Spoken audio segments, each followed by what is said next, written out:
So you want to go burr on KFM. I'm going to try to teach you how. Hello guys, welcome to the channel. Prestige here, longtime veteran. Played a lot of Blade and Soul Live back in the day. I'm going to try to teach you how to play KFM today. We're going to go a little bit more in depth than... There's not a whole lot of guides out there, but I did see like one or two yesterday, and I wanted to go a little bit more in depth. We're going to start with the skills, what some of them do, stuff like that.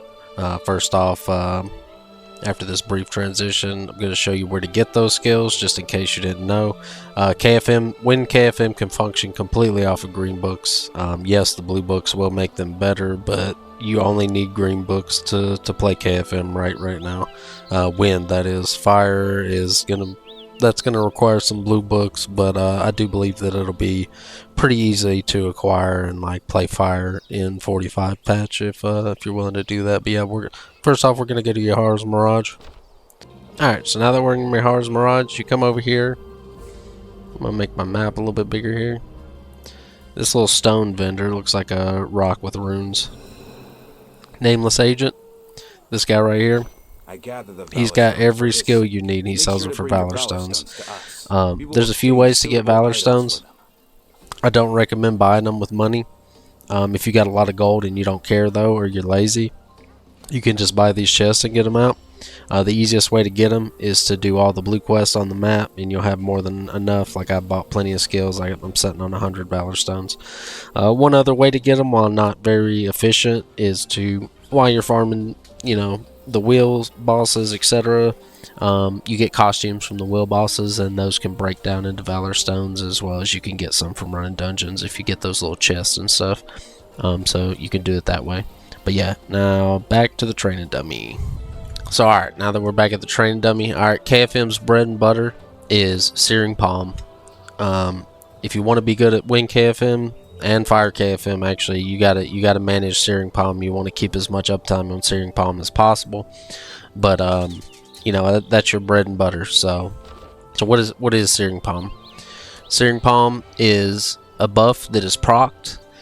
It can be stacked up to 4 times. It does have an internal 4-second 1 minute cooldown from the first time you use this skill, but it can be stacked 3 more times. You have 10 seconds on each stack to apply another stack, and that is the continuum effect that you can travel it. If you see down here at the bottom, it will tell you the different things that can proc Searing Palm as well, to put the extra stacks on there. But we're going to go through the big ones. You definitely want a green book for this one. Critical damage increase. Basically, as you stack, you're going to get 10, 20, 30, and 50% critical damage. Sorry, not critical damage, critical rate. That crit rate is super important because KFM has a lot of, like most classes, has a lot of focus issues right now. Once you get that crit rate up with these other books that I'm going to go through, it gives you basically infinite mana, and you can just spam the infamous 2RF combo and go burr, do a bunch of damage. It'll help you hold threat in dungeons if you can keep this up. All those good things. So like we're gonna start here with Everlasting Blow. This readies Searing Palm on hit. So I actually like to open with this one in most cases, but it is triggered by countering and using RMB at the same time. This is a skill book. This is a green skill book, Everlasting Blow. Super important. Counter, RMB. You can see it's lit up down there. That's the first Searing Palm. So we'll go into the next one here. Roaring Tiger cooldown reduction. This is also a book, the Roaring Tiger cooldown reduction. I do prefer this one. It has a lower cooldown than Leading Palm. Leading Palm is the base skill of the name. It does have a lower cooldown than it. But the big thing is it decreases the internal timer of Searing Palm, the 1 minute cooldown. It decreases it by 4 seconds each time you use it. The reason that's important is because you want that 1 minute cooldown to be up by the time you finish this, and if you hit everything just right, you can end that internal cooldown so that you can go back into stacking Searing Palm at the end of the rotation. The next one, and like, you know, this one's I'll go ahead and show this one too. So, you know, you got the first stack, you go into doing, you know, do a little combo, you let the timer tick down on the left, you see I got 3 seconds left, now I'm using my X. Now it tricked again. I go back into it. And then we're going to use Pulverize here to trigger Pivot Kick. That would give me my third stack. So what does Pivot Kick do? Pivot Kick does proc on either your, I believe your Smite. It will also proc on Iron Shoulder, which is the skill you get after you use counter. I am using Pulverize, so you may be using Smite, but this procs on your F, the Smite, whatever skill you're using there. So the big thing on this one is it reduces Searing Palm internal cooldown by 7 seconds. So I mean, it also gives you another hit of Searing Palm so you can get another stack, but it decreases it by 7 seconds. So that's another 7 seconds off your minute cooldown while this is going. So, you know, that's important as well. It helps lower the cooldown, etc. The reason you drag all those cooldowns out on the X is so that skills will be up, so that timer ticks down, and so that you can try to keep your uptime 100%. So I want to show you what that looks like real quick with just those few skills that we've described here. And I'll talk about, while I have that cooldown going down, I will talk about the filler, like the kind of lead up rotation, right? So we don't have great crit right now, so it's hard to just do the 2 RF combo without running out of focus, even at like 1 or 2 stacks of Searing Palm, right? So what people are doing, and what seems to work for me too, is LNB, 2 LNB, then F.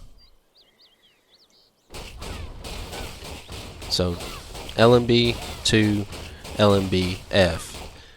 Now, I have no stack of Searing Palm, so you can see I still ran out of focus, but like if you do have one, it does seem to work better. So let's see what that kind of looks like all together now.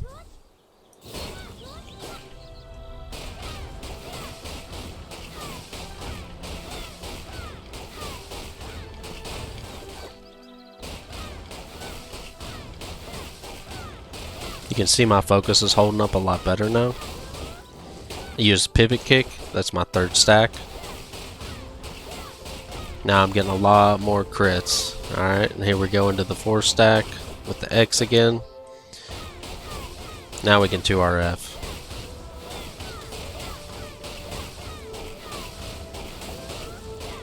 I like to throw in, right at that last second, I like to throw in a Pulverize and a Comet Strike, a Bright Comet Strike. And as you'll see, my my Searing Palm timer fell off pretty much right after that, which is what you're looking for.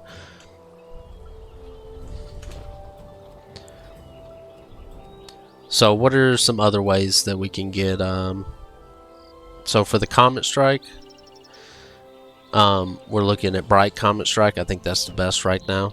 It's just a one-hit one. Long cooldown, heavy damage skill. Not a whole lot to say about that one. Bright Comet Strike's great. Rising Dragon is a great green book to pick up. The one you want is the Resistance one. It recovers 10% HP on hit. You know, gives you a resist. Like, enough said, right? 10% HP is great. The Cyclone Kick one, you want the damage one. You want the one that's an instant cooldown, Cyclone Kick damage increase. The other ones have a 6-second cooldown on them. That will not work with what you're trying to do. You want the instant one. On your straight jab, you want focus recovery. It means you get more focus on crits, and that's what we're trying to do. We're trying to crit. Same thing for the Swift Strike. You want the focus recovery one. Well, actually, this one doesn't have focus recovery on it, but you want this swift strike one. It recovers consumed focused on crit hit, which basically makes it free. Chaotic Surge is a great counter skill to pick up. It gives you a 100% crit rate on the next attack for 1.5 seconds. You can use that and try to, if you're fighting a boss or whatever, you can maybe like delay your Comet Strike or something if it's coming off cooldown in 2 or 3 seconds, just trying to get a guaranteed critical hit on it. The big thing with this one is it also triggers Blazing Scissor Kick. Like I said, I'm running Pulverize because I have the badges for it. I didn't try to get those. That's just what the game gave me, so I'm running it. I'm rocking with it. The best well, I'll go over the badges in a second. Pulverize, does a lot of damage on Smite, but you can run this Smite. This Smite is the other option. Smite ready Searing Palm on hit, so that would give you another way to ready Searing Palm on hit, right? Basically, just more fail safes for if your rotation gets messed up, you get knocked back. Like, it happens. It happens, and the more difficult the dungeons get, the more it's going to happen. On Tremor, I love to use Volcanic Burst. It's kind of like I just set it and leave it. AoE damage, ticks on the boss, easy damage. This one's pretty important. More resistance on Flurry. Recovers a little bit of HP. You get like 4% HP back, which is, it's whatever. It does reduce Searing Palm's internal cooldown by 3 seconds if you get a resistor in this. So like that's why it's good. You can use the rest of your slots to just kind of stack like maybe the Cyclone Kick to get more damage on it, or even Bright Comet Strike, stuff like that, just to get a few more percents of damage on stacking books. So we'll go into the badges here. I think there's 3 different types of badges. There's 2 or 3. You can get Pulverize. The Pulverize is okay. It's pretty good at this stage. You still get pretty good damage. The Cyclone Kick is the good one. I do have a Cyclone Kicked one. This is the one you want. I don't have a Mystic badge to go with it. I have the Pulverized Mystic badge. That's why I'm not running it. The Mystic badge you probably want for best in slot is the one where Cyclone Kick reduces Comet Strike's cooldown. And that's pretty much, like what you're looking for with like your Mystic badges and stuff. So when we get to our 4 stacks, right, our combination changes. Then you just start using 2RF. So you just start using 2RF when you get to 4 stacks. Obviously, I can't do it now because I don't have the stack. So we're going to go through that process one more time.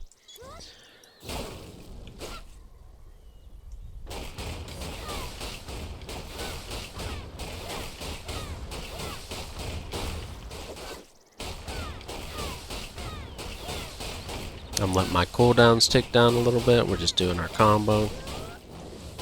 Pivot kick, 3 stacks. I already have my X back off cooldown. I'm just letting it tick down a little bit. Alright, now we're going into 2RF. This would be a great time to drop your Volcanic Strike out as well. Now we have 7 seconds left on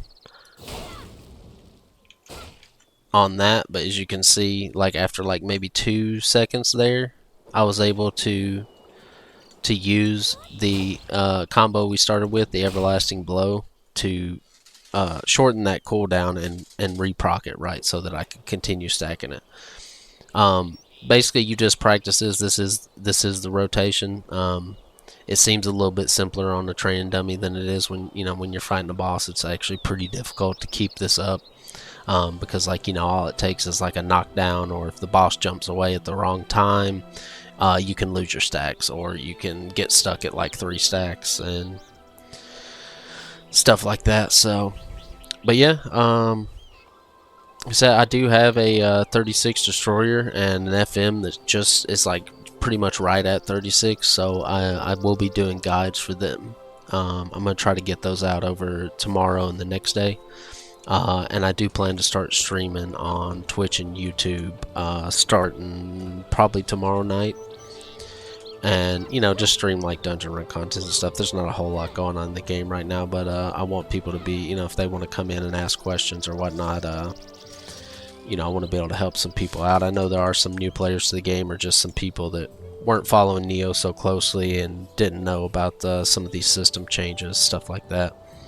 But, yep, thank you for watching. It's my first video, and I do plan to make more. Thank you if you watched this far.